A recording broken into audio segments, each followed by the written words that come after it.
Թեմի առաջնորդին ձերբակալել են, նրան կալանքի են տանում, այս մասին որևէ բան կասեք։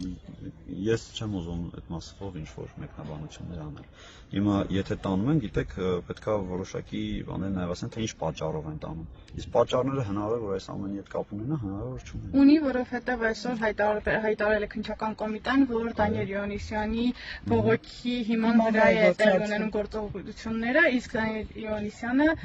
այդ բողոքները ներկայացրել է ձեր հարցազրույցից։ Եկեք սպասենք քննությանը, կտեսնենք այդ ժամանակից առաջ չեմ ուզում ընկնել եւ այս մասով մեկնաբանություններ չեմ ուզում։ Իսկ ինչ եք կարծում, պիտի ձեր հայտարարությունը քննվեր ընդհանրապես իրավական հետևանք պիտի ունենար այն հանգամանքը, որ դուք թեմից ստացել եք հրահանգ մասնակցելու ցույցերին ձեր կամքին հակառակ։ Պիտի քննվի այս հարցը։ Այս թեման, բայց շատ ու շատ թեմաներ։ Չէ, կոնկրետ այս թեման։ Պիտի քննվի թե ոչ։